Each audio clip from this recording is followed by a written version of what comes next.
Travis Wayne Goodsell. The verb to rest, not R-E-S-T, W-R-E-S-T,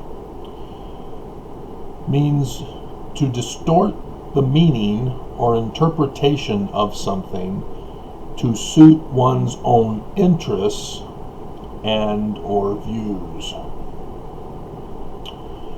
The word to rest is scriptural. It's translated for words in the both Old Testament and New Testament, and it's also in the Book of Mormon, as well as the Doctrine and Covenants of the Mormon Church. And it's been used by Mormons against those who criticize the church. It was used on me by my bishop, who threatened me to stop publishing that Joseph Smith is a translator, or why am I bothering to come to church? As if it's not the church of Joseph Smith's founding. And so, yeah, he had spread the word throughout the ward that I was twisting the scriptures, because we got to modernize it rather than just saying from the word in scripture, called resting the scriptures. And it seems strange that I'm twisting the scriptures showing Joseph Smith as a translator. But after all, the church came out with an official statement saying that Joseph Smith is not a translator, that he's a revelator 2 times over.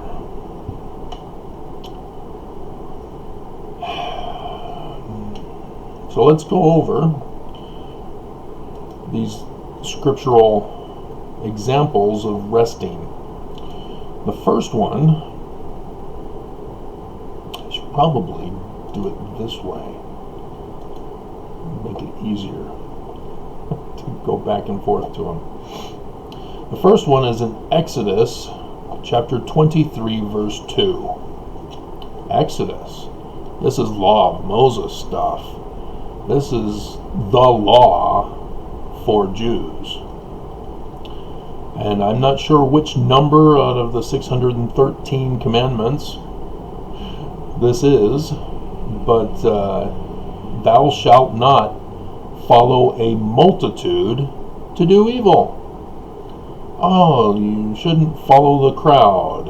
Okay. You shouldn't be involved in a mob to storm the Capitol. Okay. Simple enough.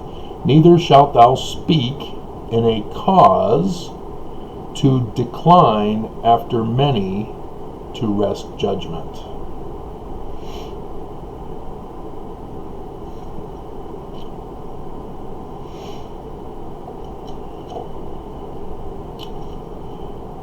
Psalm 56, verse 5. Every day they wrest my words. Wow. You're twisting my words. That's not what I said. I said what I said and I meant what I meant. An elephant's words are 100%. I can't quite remember where that comes from, and I'm not quoting it correctly, but it came to mind. All their thoughts are against me for evil. Sound familiar, Mormons? No, I'm not twisting your words. You're accusing me from my words. I just had that terrorist threat against me by a Mormon the other day. For that very thing, he quoted my words and I laughed at him. That's what you... That proves my point. And then we have the New Testament, 2 Peter chapter 3. And I don't understand why we don't have the Gospel of Peter if Peter, as the church claims, even the Catholic Church claims, that's where authority comes from, is through Peter. Why don't we have his gospel?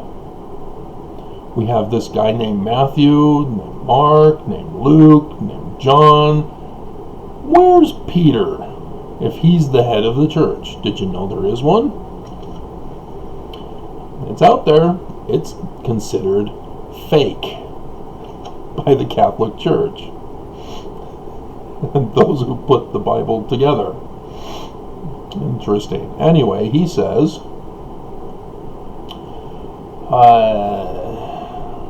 as also in all his epistles, speaking in them of these things, in which are some things hard to be understood, which they that are unlearned and unstable wrest, as they do also the other scriptures unto their own destruction. So this is what I was warning about. That Mormons are ignorant towards understanding the Book of Mormon and the Doctrine and Covenants, and especially the Old and New Testament, because that involves some classical and ancient understanding. You can't just read from the translation, which is still needing to be corrected, and think you got a grasp on the classical and ancient worlds. But Mormons, I've gone over Moroni, chapter 10, 4 and 5. They are unlearned because the church has taught them to stop at a spiritual witness. And so Mormons wrest that passage by removing, I will manifest the truth of it. They move it all out. And they just say spiritual witness. Manifest the truth is the physical reality, the physical results. So a seed, the physical manifestation, is the fruit. It's not a spiritual witness. It's something all can see. And so, yeah, if you're unlearned, it's because you are not producing knowledge, a witness of things, a physical reality. And that's what the church is doing to Mormons. They're dumbing you down. Literally. Fooling you to deny science in place of a spiritual witness. A spiritual witness is just the beginning. And so, as I've warned, this will destroy Mormonism. It will destroy the church. So if you want to do that, I'm okay with it. But it's not going to be good for you guys because of what's going to happen to your mental thinking processes when all of a sudden your spiritual witness is up against reality. And there's no way out of it because the church is now gone. You see Mormons demanding the church conform to their spiritual witness, telling the prophets how to be. Wow, that's balls. It's one thing to stand up to me and my scientific truth, but to go up against the prophets and ignore what they don't like from them, wow, that takes balls. But that's what's going to lead to the destruction of the church. Mormons have no control over the church, and they're going to run into a brick wall.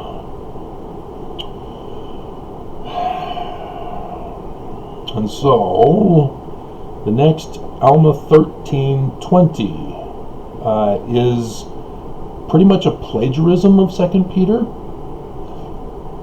but we'll get to believing the Book of Mormon as history in a second here, because that plays in into all of this resting of the scriptures. Then we have Alma, chapter 41, verse 1. And he's talking to his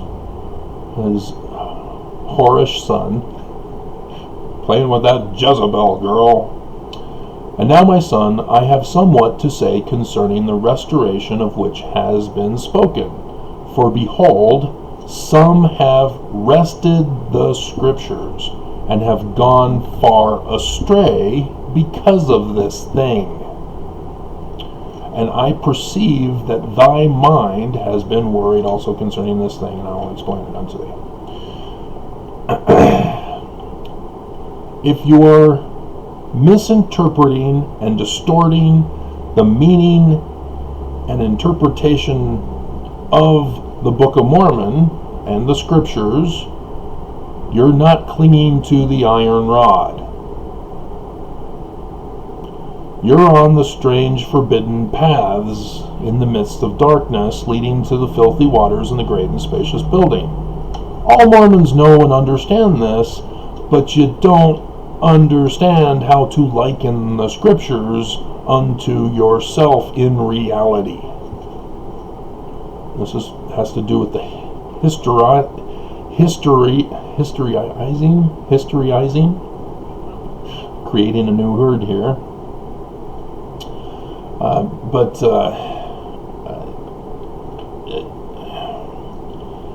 This is part of my warning for you. I don't want you to go astray. I want you to hold to the iron rod. All my videos use the Book of Mormon and the Book of Mormon principles and precepts. I'm trying to get Mormons to follow Mormonism. And you won't. You resist. You refuse because you have wrested the scriptures. You do not understand. And so you create your own interpretation of them. And then finally, Doctrine and Covenants, section 10, verse 63. And this I do, that I may establish my gospel, that there may not be so much contention. I had to put a woman in her place tonight. She gave the wimpy excuse, oh, I don't want to discuss the inverted pentagram with you, Travis. After she said that she had studied the ancient Middle East that was her degree in school, and that she had studied Egyptian for 25 years. I replied, so have I. And then added Eva Vasilevska into my resume. But she was claiming that trying to talk about the inverted pentagram as referring to Lucifer was a contentious issue. And I called her on that and said, no, lying causes contention. If two people are telling the truth, there is no contention. It's when at least one person starts to lie, which is what she was doing. She was trying to claim, oh, people in the 13th century first used that, but it meant the Holy Ghost coming down from heaven. That's wresting the scriptures. Isaiah was first from the Latin Vulgate. And that's where we get the understanding of the inverted pentagram. But I then explained to her, since she claimed to be a studier of Egyptian for 25 years, I had pointed out to her the Egyptians are the original source for the symbol of a falling star. They've got it all over their walls, in the tombs, on papyri, on the temples or wherever else they've carved it or written it. The five-pointed star is a regular star in the heavens, pointing up. When it points down, it's now a falling star. It's a simple artistic rendering to convey communication and meaning and interpretation. It's universal. There should be no wresting of it for Mormons. The church, under Brigham Young, started it. And it was already known and established what it meant and how it was to be interpreted. That's why those who actually belong to the Church of Lucifer use that symbol. And so when they see the church, the temple in Salt Lake, the Eagle Gate on State Street there at Temple Square, they go, oh, yeah, one of ours. They know, why are Mormons wresting the interpretation and meaning of the universal symbol that goes all the way back to the original communication of mankind?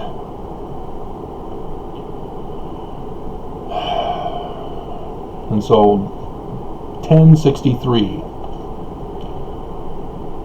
that there may not be so much contention, yea, Satan doth stir up the hearts of the people to contention concerning the points of my doctrine. And how do they do it? Through lying. And what kind of lying? And in these things they do error, for they do wrest the scriptures and do not understand them. That's where contention comes in, is when Mormons disagree with what I say because they've created a whole new meaning and interpretation. This is the difference between Utah Mormons and those of us who were born and raised outside of Utah, but nonetheless Mormon.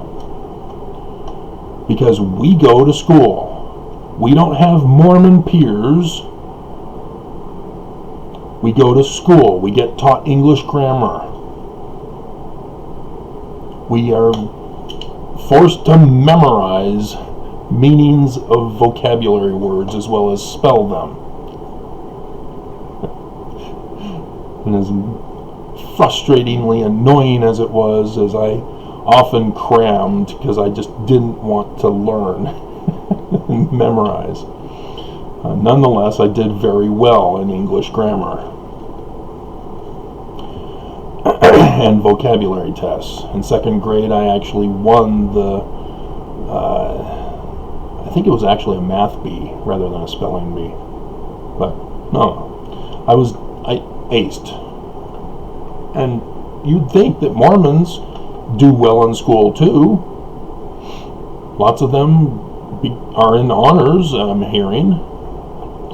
So why can they not understand correctly the meaning and interpretation of their own scriptures?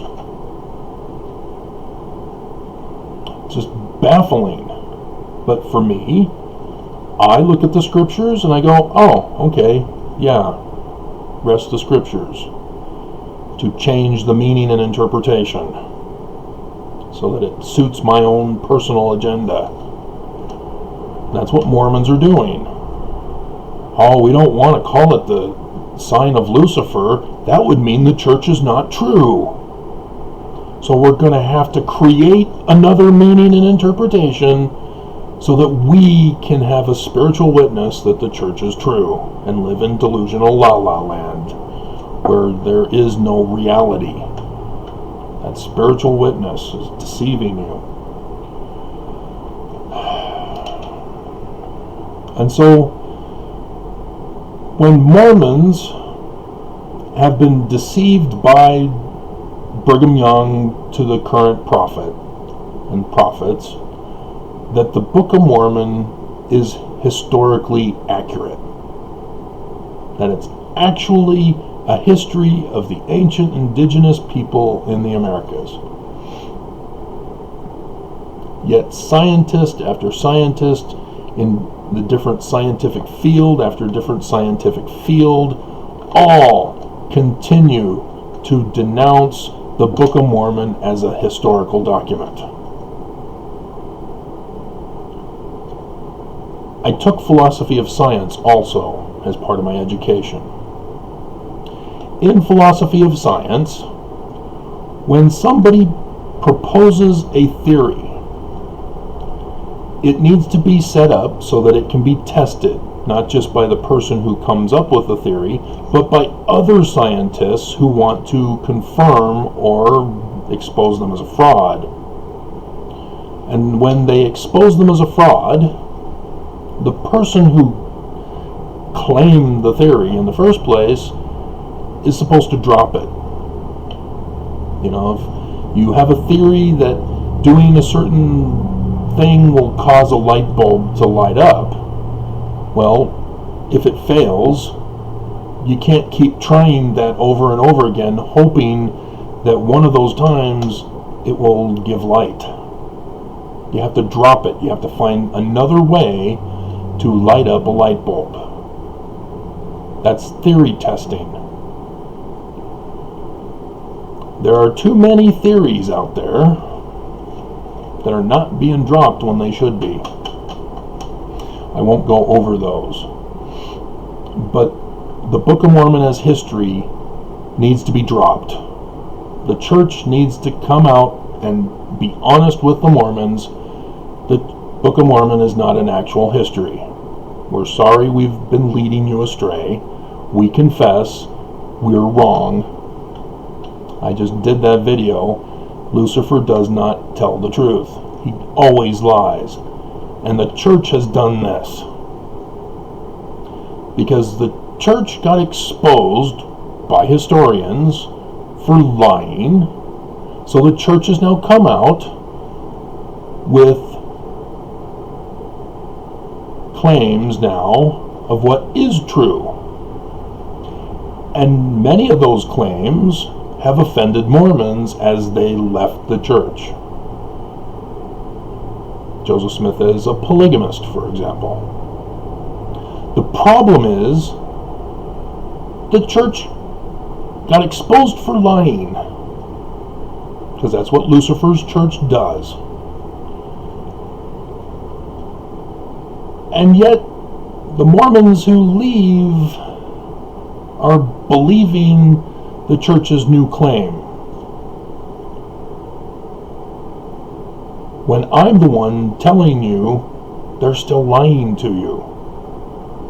For example, the seer stone that Joseph Smith looked in a hat to translate by the gift and power of God, wrong rock.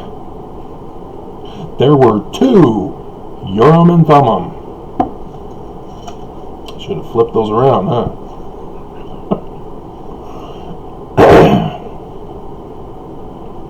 They will not tell the truth. They can't, they won't. Because they're the church of Lucifer. Lucifer does not tell the truth. And yes, Joseph Smith was not a polygamist. What they uncovered was Brigham Young and Company claiming Joseph Smith was a polygamist in secret.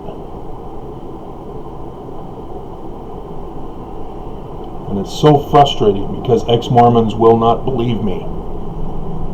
They don't listen to me. They believe the church, who they know has already lied to them. I don't understand that either. And so when Mormons get spiritual witness that the Book of Mormon is an actual history, what this does to their reality, their alternate reality, is justify disassociating direct comparisons in the Book of Mormon, likening the scriptures unto themselves. So Mormons cannot recognize, because it's an actual history, it's talking about other people's lives. And so they don't see how the great and abominable church is the Mormon church. Despite all of the checklists being checked off, they're exactly the same. Even down to the inverted pentagram, which they talk about. The founder is the devil, Lucifer. What is the sign of Lucifer? The inverted pentagram. All of it. Filthy rich. Polygamy. The bondage of Mormonism with spiritual witness. And Mormons don't see it. He has lied and deceived, flattered, pacified. And Mormons get incited to anger and violence. And they don't see that the Book of Mormon says, no, if you're the true church, you don't get angry and enforce your anger with violence to prove you're right. That was the guy who slaughtered Gideon, if you remember that story in the Book of Mormon. The Antichrist who slew Gideon enforced priestcraft with the sword.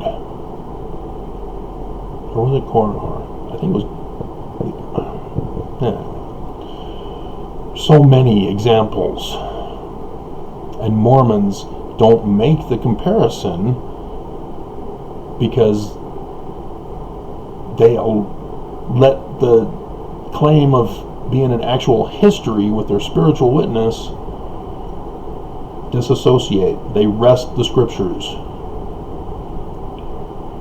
And so Helaman 6:22, the secret sign, the secret handshakes,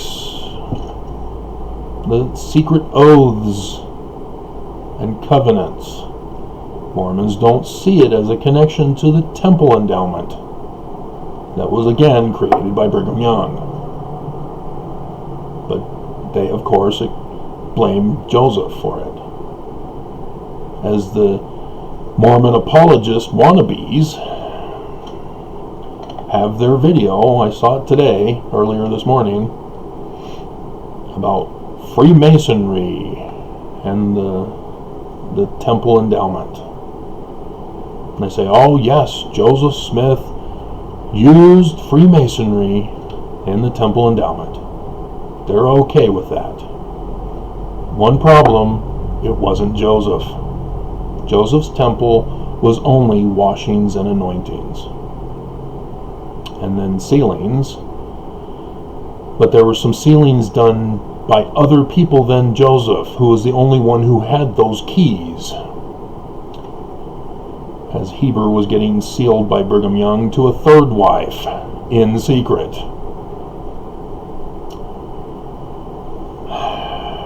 You didn't know that? You haven't been listening to my videos? His second wife was before he joined the church, and again, kept in secret. And so,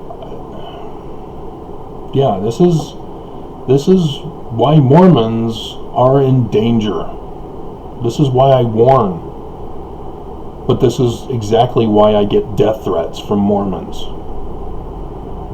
Why I get Mormons spewing all kinds of hate towards me, calling me the deceiver and the liar, when they're the ones with the inverted pentagram, but they've wrested it. They've turned it upside down. If by chance you see an inverted pentagram, do not let it stay. Quickly turn it upside down and don't live in reality. Something like that. You all know the chorus line song from Primary for that, don't ya? Which is also an evil song. You're supposed to mourn with those who mourn, comfort those in need of comforting. You're not supposed to tell somebody, oh, you're involved in the Colorado shooting, your loved one is now dead. Oh, gee, well, smile, you're not dead. Let's make lemonade out of those lemons. No, that's the time where you beat the hell out of that person. How dare they?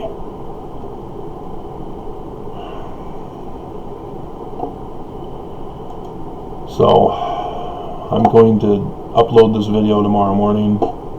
I'm going to bed.